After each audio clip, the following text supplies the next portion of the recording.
प्रियंका सिंह जी गुड़गांव से। जी राधे राधे गुरुदेव, आपके चरणों में कोटि कोटि प्रणाम। गुरुदेव, मैं आपको बीते 1 साल से सुन रही हूँ और आपके बताए हुए मार्ग पर चलने की कोशिश भी कर रही हूँ। मेरे जीवन में आपकी कृपा से बहुत सकारात्मक बदलाव भी आए हैं, इसके लिए आपका बहुत बहुत आभार। गुरुदेव, मेरा प्रश्न है कि मैं आपकी प्रसन्नता के लिए क्या करूँ?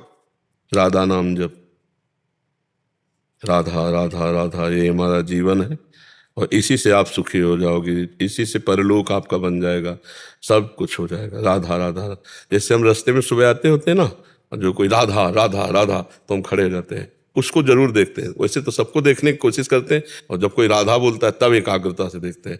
तो हमारे इष्ट का नाम जब कोई हमें सुनाता है तो जो हमें सुख मिलता है वो सुख हमें कहीं नहीं मिलता है, किसी बात में नहीं मिलता है। अब जैसे कोई रुपया पैसा, खान पान की सामग्री, प्रणाम नमस्कार, इन सब में ऐसे कूड़ा करकट का भाव है हमारे दिमाग में। बचपन से बाबा जी हैं, सब कूड़ा करकट, चाहे जितना जो सब कूड़ा कर आ गया है, सतमार्ग में लगा दो कोई।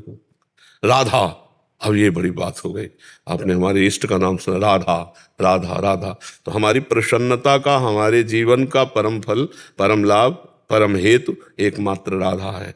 राधा नाम हमारा जीवन है, हमारा प्राण है। जब कोई उच्चारण करता है राधा राधा, तो हमें बहुत सुख प्राप्त होता है। हमारी प्रसन्नता के लिए अगर करना चाहते हो तो राधा नाम जप करो, आगे ठाकुर जी जाने। प्रसन्नता का हेतु राधा नाम है। ईशु जी कानपुर से। राधे राधे जी। महाराज जी राधे राधे। महाराज जी, कोई जब मुझे आहत पहुंचाता है तो मैं माफ कर देती हूँ, लेकिन भूल नहीं पाती। मुझे हमेशा याद रहता है कि इसने मेरे साथ गलत किया है। उसमें बार बार भगवत भावना करो, जहां उसका चिंतन हो तो अंदर से प्रणाम करो, हे प्रभु आप इस रूप में हो, बिल्कुल खत्म हो जाएगा। प्रयोग करके देख लीजिए, जहां वो याद में आवे तो आपका भजन बन जाएगा। हे प्रभु नाथ आप ही हो, मैं पहचान नहीं पा रही। आप कटु वचन कटु व्यवहार करके आप छुपना चाहते हो, प्रभु हो आप ही, आपकी दंडवत। बस जहाँ ऐसे करोगे तो आना बंद हो जाएगा, कटिंग हो जाएगी। क्योंकि वो हृदय में जो जलन है ना, बार बार मन कहेगा प्रभु कैसे हो सकता है, दुष्टता की बात करता है, तो प्रभु हो सकता है नहीं। बस अपने को काटना है, माया चिंतन काटना है, तो भगवत चिंतन से माया चिंतन कटेगा। और कहो सो कहाँ जहाँ प्रभु नहीं, जब सब में भगवान है तो उस दुष्ट व्यवहार करने वाले में भी भगवान है। हरिवंश महाप्रभु हमारे कहते हैं, ये क्रूरा अपिपापिनो न च सताम संभाष्य दृश्याश्च ये सर्वान वस्तुतया निरीक्ष परम स्वाराध्य बुद्धिर्मम। जो क्रूर हैं, पापी हैं, देखने योग्य भी नहीं, संभाषण योग्य भी नहीं, उनमें भी मेरे आराध्य देव राधा वल्लभ लाल विराजमान है, ऐसी मेरी दृढ़ मति है। तो भगवान तो सर्वत्र है। तो जो हमको गाली दिया, कटुवचन बोला, हमारे को आहत किया, उसमें भी भगवान है। पहली बात तो हम उसका चिंतन ही न करें, पर अगर चिंतन होता है तो हम उसमें भगवत भाव कर लें तो बच जाएंगे, नहीं द्वेष हो जाएगा। उसका चिंतन करके हृदय जलेगा कि यार इसने ऐसा कहा, बड़ा दुष्ट है। ये उसका बुरा होना सोचा तो उसका बुरा होगा कि नहीं होगा, लेकिन आपका अभी बुरा हो गया, आपका मन मलिन हो गया, द्वेष युक्त हो गया, तो आपका बुरा हो गया। इसलिए अपने को बचाना है। अपने गाली देने वाले, निंदा करने वाले, अपने के प्रति दुख देने वाले को भी हम भगवत भाव से, और भगवान उसे संभाल लेंगे, भगवान संभाल लेते हैं। ये ना सोचे कि ये बढ़ता चला जाएगा फिर हमें दुख और देगा, नहीं, कदम पे रोक लेंगे भगवान। जिस दिन तुमने भगवान के प्रति समर्पित कर दिया उस दिन भगवान संभाल लेंगे, हमने देखा है। या फिर उसके हृदय से वो भाव हटा दिया तो वो इतना प्यार करने लगा कि जब दोस्त से भी ज्यादा प्यार करने लगा। तो हम अपनी बात भगवान को, भगवान सर्व सामर्थ्यशाली है। महाराज जी, उनमें भगवत भाव बार बार करते रहे। हाँ, क्योंकि बार बार मन में, जैसे हमारे मन में बार बार उसकी झांकी आ रही और हमें द्वेष हो रहा है, तो बार बार हे भगवान आप ही हो, तो बिल्कुल कट जाएगा, द्वेष नहीं रहेगा, वो भाव ठीक हो जाएगा। पर ये चूक ना हो, बार बार भगवत भाव हो। महाराज जी, भगवत भाव करने के लिए भी नाम जप की आवश्यकता है। हाँ, बिना नाम जप किए तो इतनी क्षमता ही नहीं कि आप भगवत भाव कर लो। बिना भजन के भगवत भाव कर ही नहीं सकते हो, बिल्कुल नहीं कर सकते हो। ये भावना ही नहीं टिकेगी। जब नाम जप करोगे, भजन करोगे, अच्छे आचरण करोगे, तुम्हारा लक्ष्य परमार्थ है, भगवत अध्यात्म है, तभी आप ऐसा कर सकते हो। संसारी आदमी थोड़ी ऐसा कर सकता है, वो तो अध्यात्म मार्ग में चलने वाला कर सकता है।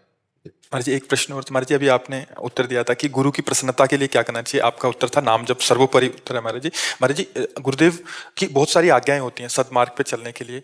राधा नाम हमने 2 मिनट तो आपको सुना दिया, राधा राधा राधा, आप प्रकट में प्रसन्न हो गए, बट आंतरिक प्रसन्नता गुरुदेव की कहाँ रहती है महाराज जी? राधा नाम में ही।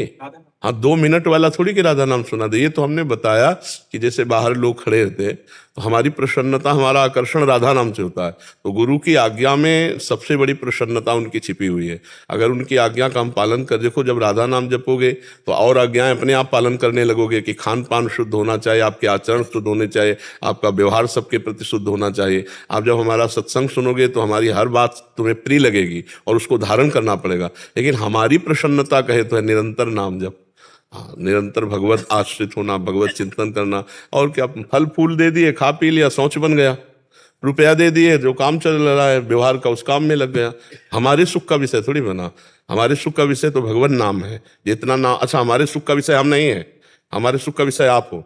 जैसे कोई साधक कहता है कि हम तो बहुत गलत आचरण करते थे, 1 वर्ष से सत्संग सुना, सब छोड़ दिया, अब हमारे को बहुत अच्छा लगा, हमारा हृदय शीतल हो गया, कि हमारा जो बोलना है वो सार्थक हो गया, हमारा जीना सार्थक हो गया। 4 लोग सुधर रहे हैं, 4 लोग सुखी हो रहे हैं, अच्छे मार्ग में चल रहे हैं, तो हमें सुख मिला, हमारा जीवन सुख हुआ। हमारा जीवन तभी सार्थक है जब हम कुछ लोगों को अपने जीवन की बात दे के जाएं, वो अच्छे आदमी बन जाएं, वो स्वस्थ रहें, वो सुखी रहें, प्रसन्न रहें, तब तो हमारा संत वेश धारण करना सार्थक रहा। अब हम ही भजन करके भगवान को प्राप्त हो गए, किसी का कल्याण, किसी का मंगल नहीं हुआ, तो एक अलग बात है, उसका वो खास बात नहीं। हमारे द्वारा यदि हजारों व्यक्ति सुधर जाते हैं, निमित्त तो हमें भगवान ने बना दिया, और हजारों सुधर जाते हैं, तो हमारा जन्म लेना सार्थक हो गया, हमारा मनुष्य जन्म सार्थक हो गया, हमारा संत वेश सार्थक हो गया। तो जब हमारी सार्थकता होगी तो हमें सुख मिलेगा ना। तो हमारी सार्थकता आप लोगों से है, आप लोग अच्छे आचरण वाले, नाम जप करने वाले। तो ये पता चला कि भाई सत्संगी हैं ये लोग, ये साधारण मनुष्य नहीं है, ये साधु संग किए हुए हैं।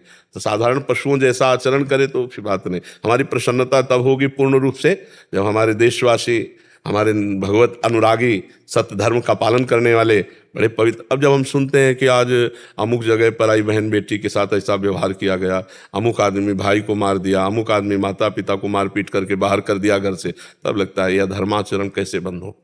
तो ये जब आप धर्म से चलोगे, जब दूसरा गाली दे रहा हो आप उस पर भगवान का भाव कर रहे हो, तो अपने परिवार, अपने माता पिता को आप बहुत अच्छे से पालन पोषण करेंगे, आपकी बुद्धि शुद्ध हो जाएगी। तो जो रुपया शराब में, एक से पूछा कितने पी जाते, बोले 1000 की। तो 1000 रुपये का रोज अगर फल फूल मेवा मिष्ठान लेकर के अपने परिवार को दे, देखो कितना सुखी हो जाएगा। तो ऐसे समाज का सुधार हो जाए तो हमें बहुत प्रसन्नता होती है। आप लोग सुखी रहें, स्वस्थ रहें, प्रसन्न रहें, तो हम प्रसन्न रहेंगे। जैसे बालक स्वस्थ है तो माता को अपने आप सुखी मिलता है, ऐसे ही संसार अगर बढ़िया पवित्र आचरण से चल रहा है तो सुख मिलता है, संतों को सुख मिलता है, भगवान को सुख मिलता है। महाराज जी, इसमें एक और समाधान ये हो गया जो संसार में, क्योंकि गुरु भी शिष्य की योग्यता के अनुसार उसको उपदेश देता है। महाराज जी, हम विरक्तों का, आपने एक बार बोला था कि आपकी चित्त वृत्ति अगर प्रभु में लगी है, सब संसार का निरंतर जो आपका चिंतन हो रहा था उसको, सब वृत्ति को शमन करके केवल वृत्ति प्रभु में लगी है, तो हमें आंतरिक प्रसन्नता होगी कि ये हमारे जीवन की एक सफलता होगी। हाँ। महाराज जी, उनके लिए अलग एक उनकी सारा।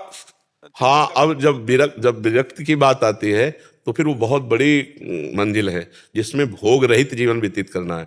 गृहस्थी में क्या है कि भूख लगी तो भोजन मिल गया, काम सताया तो पत्नी है, मोह सताया तो बेटा है, लोभ सताया तो रुपया है, हर व्यवस्था है। लेकिन विरक्त के जीवन में ये सब नहीं है, वो एक बहुत कठिन जीवन है। और वो जब उस जीवन का निर्वाह करता है भगवान के चिंतन में लगा करके चित्त वृत्ति को, तो देखो एक तरह से ठेका ले लेते हैं अपने लोग। जैसे मान लो ये शरणागत जन है तो इनको उपदेश दे रहे हैं, लेकिन जो अपना जीवन पूरा समर्पित करके हमारे लिए जी रहा है, अब उसके लिए ठेका है कि उसके भजन में भी कमी हो, उसके आचरण में कमी हो, तो भी उसे परम पद मिलेगा, क्योंकि उसने पूरा जीवन समर्पित कर दिया है। अगर कहीं चूक हो जाती है, कोई कमी रह जाती है, तो मेरी कमी होगी, इनकी कमी नहीं होगी। वो केवल आज्ञा पालन में तत्पर हैं, तो वो फिर एक अलग क्षेत्र हो जाता है। और ये प्रसन्नता का क्षेत्र होता है, उसमें प्रसन्नता से थोड़ी मतलब, उसमें ठेका है। ठेका का मतलब नहीं होता कि भैया तुम्हारी जिम्मेवारी नहीं, ये जिम्मेवारी मेरी है, तुम्हारा कल्याण हो ये जिम्मेवारी मेरी है, और मेरी बात मान लो, ये हम पर कृपा कर दो कि तुम निरंतर भगवान का चिंतन करो, विषयों के सेवन से दूर रहो। ठेका हमारा भगवत प्राप्ति अपने आप, और उसमें कमी बेसी होने पर भी भगवत प्राप्ति में बाधा नहीं पहुंचती। लेकिन आपका परिवार है, आप भी अपनेपन में कुछ लिए हुए हैं, और ये अपनापन छोड़कर केवल हमारे हैं। न माँ, न बाप, न रिश्ता, न नाता, न भोग सामग्री, न घर, न मकान, ये केवल मेरे हैं। बस इस बात में, इनके मेरेपन की पूर्ति के लिए ठेका इस बात का कि तुम्हें निश्चित भगवत प्राप्ति होगी। अब इसी तरह जैसे गृहस्थी में है कि पूरा परिवार समर्पित है, गुरुदेव की आज्ञा पे चल रहे, भजन परायण है, उनका भी ठेका है। ये थोड़ी कि विरक्त सिस्टम, जो पूर्ण समर्पित, अब जिनका अपना परिवार है, अपनी भोग सामग्री अपने भोग रहे, गुरु मान लिया, 2-4 माला जप लिए, ऐसा, तो उनको कहा जाता है कि हमारी प्रसन्नता के लिए आप अच्छे आचरण वाले बनो, आप ऐसे बनो, आपका कल्याण होगा। लेकिन जो पूरा समर्पित है, उनके लिए भजन करके, तप करके उनको दिया जाता है कि उनके मन की शांति हो, उनके विकार शांत हो, और उनको भगवत प्राप्ति हो।